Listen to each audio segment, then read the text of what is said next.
Hi, and welcome to the fifth episode of our new Copy Talk series. I'm your host for today, Wai Leong. I'm back again since the first time you met me for the Catching the Unicorn series. Today, I'm feeling generous. I will be giving away to 20 lucky participant coffee voucher and one mystery goodie bag. What do we have in the goodie bag is basically Red Hat souvenirs like notebook, phone accessories, right? For one participant who actually has answered the quiz correctly. So pay attention, right? During the session, if you have any questions, right, feel free to put them in the comment section itself, right? So what we are having today is something that will be very exciting for Java developers. Right? Like the title suggests, the movie, the Ant-Man, right? We're going to talk about how we make Java so small, right, to run effectively in the cloud native world. Like look at the ants here. Right? So, so audience, if you're a big fan of the Ant-Man, give me a thumbs up or say yes in the comment section. I'd like to see how many fans are there because I got one of the biggest fanboy here, man. With me, I have Tommy. Right? Why do you select the topic, this topic, the Java Ant-Man, Tommy? Thanks, Wai. So just a quick introduction. My name is Tommy Chin. I'm the Application Development Solutions Director in Red Hat. And that's a very good question, Wai. So basically, ants are basically very small, but ants can be one of the strongest animals in the world. And the reason why I chose this topic is because right now there are a lot of people that are actually working on Java. And unfortunately, Java, right, is very powerful, but it's actually quite heavy as well. And right now, a lot of people are moving to cloud and you're talking about microservices. So the question is, how can we shrink Java, right, to a size that it can be suitable for cloud native development? And this is where Red Hat as well has worked together with the community to come up with a project called Quarkus, right, to try and shrink Java and make it cloud native. Back to you, William. Okay, I think maybe for those who know, take a look at my T-shirt. It's Supersonic Subatomic Java. We do have a community project called Quarkus, the Supersonic Subatomic Java. Maybe Tommy, right? The subatomic part is it really that small? That's not noticeable like the Java, like the Ant-Man, Tommy. Yep. Thanks, William. So, what you mentioned is actually correct, right? So we term ourselves as subatomic, because right now, as you know, as people go to microservices and move on to cloud native application, size is very important, especially compute resources such as memory. So for those of you who are in the cloud space, right, the more memory I use, I need to use bigger compute shapes, and this translates to higher infrastructure costs. So using Quarkus, right, basically, we are still using the Java framework, but we are trying to reduce the memory footprint by 4 to up to even 10 times, right? So basically, it means we can pack more applications or more microservices on the same framework. And similarly, we can now use this in microservices architecture. So we have a sample customer who managed to reduce 75% of their memory requirement for a traditional Java application, right? So that's why we gave a terminology subatomic Java, which is literally shrinking the Java that you know into something that is so small and usable by the microservices and cloud native application. Back to you, Anil. Good to know that, Tommy. I'm just curious, right? Supersonic. You know, how does this Mhm. apply to Java application? Can you tell us a bit more, Tommy? Okay. So here's the interesting point why I actually choose the movie Ant-Man. Right. So imagine Ant-Man basically has a tremendous strength and tremendous speed. But this is not because of some superpower that he has. It's just because he actually shrank in size, but he retains the same amount of power, right? So essentially, when you start to shrink the Java and the memory footprint, you actually get less things to load into memory. So this results in a very, very fast startup time for your Java. As you know, in the current microservices where people are trying to fit microservices to concepts such as serverless or function as a service, whereby your compute and your program needs to start up fast, run, give you the results, and then shut down. So it is very important to have a fast startup time. So using Quarkus, which is subatomic, right? Essentially, we have reduced the startup time for Java by almost 5 times, right? And depending on the situation and how you write the application, the startup time can improve as much as 20 times, right? So hence which is why I also chose the name Supersonic Java. So it is small, but it is also very, very fast and very responsive. Right? Back to you, Alan. Oh, good to hear that. I think we are now in the middle of the session itself. I think it's time to take a poll for the audience out there. Right, here is the question for you. Right, which of the Java framework or runtime are you using for deploying on container platform? Right, A, microprofile. Is it based on Tontail or OpenLiberty? B, we have Jakarta EE. C, are you doing a lot of JavaScript development with Node.js as a runtime? Or D, right? Are you doing Spring Framework, right? Tell us, select one of the options. Tell us what are you using, right, for deploying on container platform itself, right? And Tommy, I'd like to do a bet with you. I think I know where the answer is, right? Which one do you think is the Oh, most please popular do. one? Okay. In my opinion, I think a lot of people right now in the areas that I see, they are working closely with Spring as well as Node.js because of the strength of the community. But I'll bet you a bag of sugar, right? Since we're talking about Ant-Man and ants love sugar, so I'll bet you a bag of sugar on this.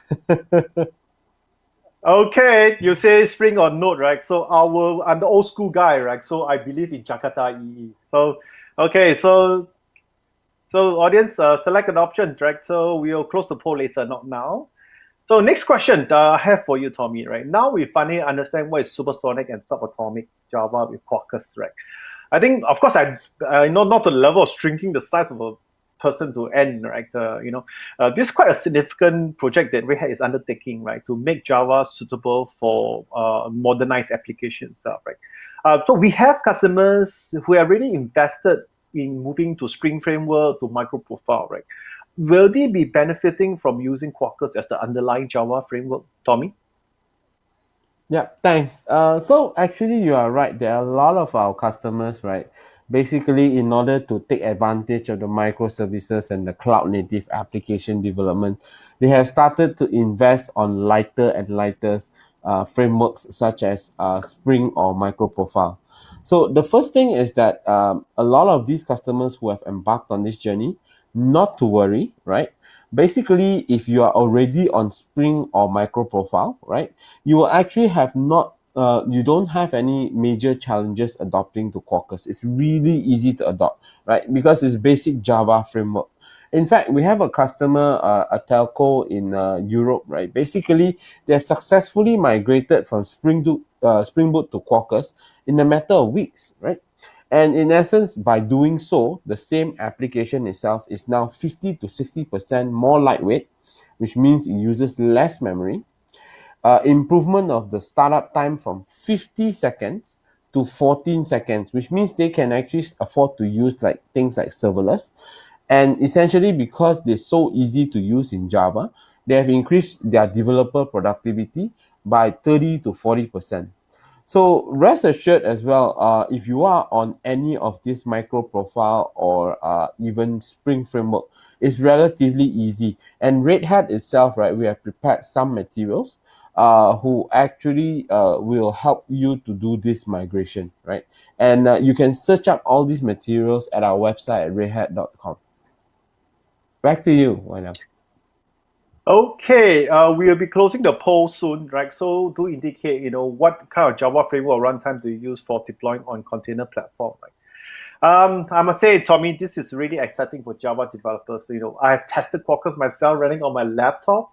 I must say that I'm actually Mm. impressed with the live reload feature, the reduction in config, right? I'm not a YAML specialist, right? So I really love that, right? And I can understand how this can help with the developer productivity, right? I think, how do you suggest for customers to get started with Quarkus in Greenfield project, Tommy? Okay. So that's a good question because technology being technology, right? As a business, a lot of companies also need to consider how to get started, what are the risks of adoptions, whether there are actually sufficient resources. So, as mentioned before, because Quarkus is traditionally Java based, so it's very, Mhm. very easy to start, right? You just need Java skill set. But we also have prepared a lot of resources, right? Basically, we have a community website called Mhm. quarkus.io. That's QUARKUS.io. Or similarly, you can actually visit our Red Hat website, right? Whereby if you search for Quarkus tutorial, you will come up with a lot of resources and even online guides on how to start developing on Quarkus. As an additional point as well, we will be having a container and cloud native roadshow by Red Hat. Okay, this is a virtual roadshow that's happening in August, and we also have some materials during the roadshow that will actually cover on how to get started with Quarkus. Okay, I think that is good to hear, Tommy. I think now it's time for the quiz, right? I think all you are waiting for the goodie bags, right? Just one goodie bag we'll be giving away if you can answer these quiz questions correctly. So here is the question: what is the community project name for the supersonic subatomic Java? Try to see on my shirt. Now you can't, right? So put your answers in the comment section. Tommy, what do you think? It's a giveaway, bro. It's a giveaway. Uh, Come on, guys. You guys gotta know the answer. If you don't know the yep. answer, means I'm doing a horrible job during this session. Back Yep, to I you, think so Adele. too, right? It's a giveaway. I say that our Red Hat is feeling generous today, right? So okay, I think it's time for us to conclude here, right? We have covered quite a fair bit on Quarkus, right? The Java element on how it benefits Java application, fast boot up time, small memory footprint, right? Customers are really using Quarkus. It's not something that invented yesterday. We have been working on this community project for a year, right? How to get started, right? So I think, wow, the polling result is in. I'm not too sure I'm willing to give you anything at the moment, Tommy, but we do have a very surprising information about the polling result. Spring Forward is number one. Yeah. So any comments on this, right? Spring Forward is the most popular one. Yeah, actually, I must say that I'm relatively not surprised. All right, I think essentially a lot of developers when they start trying to find lighter weight frameworks, Java frameworks, uh, generally Spring has got a very strong community. So in essence, community support is very important for the developers to actually start using these frameworks, and which is why I recommend everyone to visit Quarkus.io. I mean, the guys there are really helpful, right, Waliao? As mentioned before. And of course, Red Hat in general supports this product, so you can feel free to approach us as well. Yeah, but yeah, I won't be surprised because there is really a lot of community support for Spring. Okay, I think that's good to hear. And Tommy, don't worry, I'll send you my virtual coffee soon. Okay, Okay. now we are into now you are into the Q&A section itself. I maybe just to kick things started. Hmm. Right. We talk about greenfield project, Tommy. I think how do you suggest for customers to get started with brownfield project? Okay, that's a good question itself. So I think generally in brownfield projects at the moment, a lot of our customers are already starting some lift and shift projects, right? Because simply because as mentioned before, the refactoring process of moving it to microservices. So essentially, when you are trying to do some of this refactoring exercise, you will probably be looking at some frameworks such as Spring or Node.js. So the effort for Quarkus is still the same. There will still be refactoring. So you can kind of reuse the refactoring exercise to see if you can actually migrate it to Quarkus instead of frameworks such as Spring and Node.js.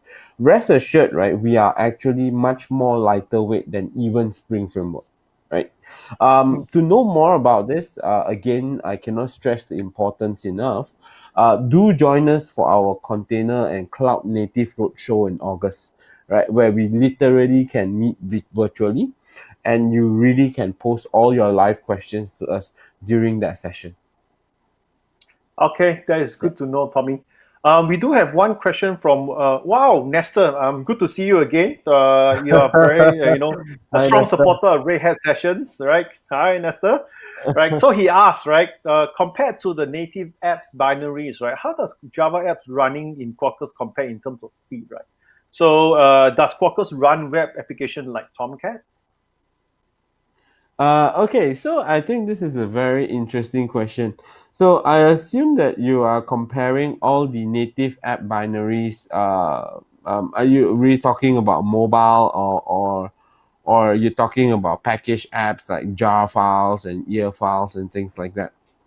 Because in our experience, compared with traditional Java, right, we are actually able to start up nearly roughly about 5 to 10 times faster.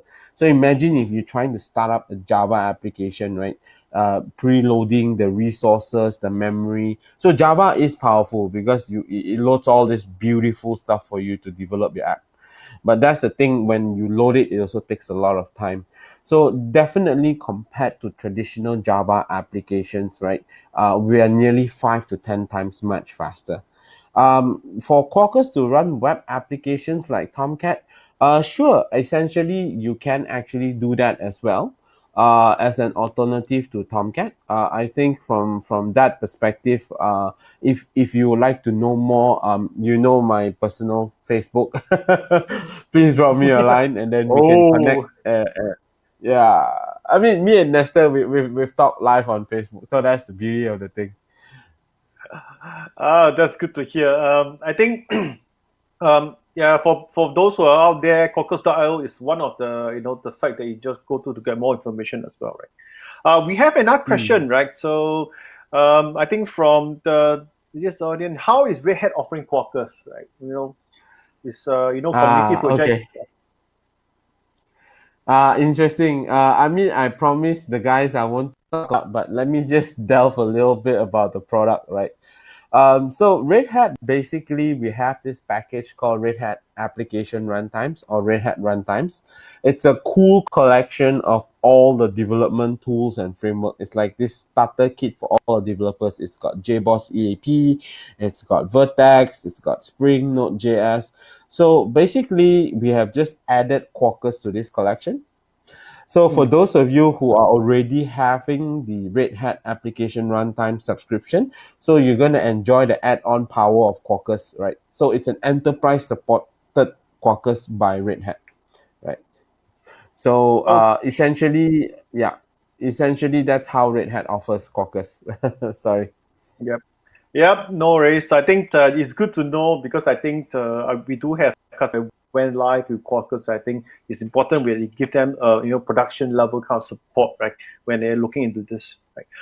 I do have another question from Jackson, right? So he's asking, right? Yep. I think this probably he understands that actually Red Hat has a lot of different technologies, right? We offer as product, right?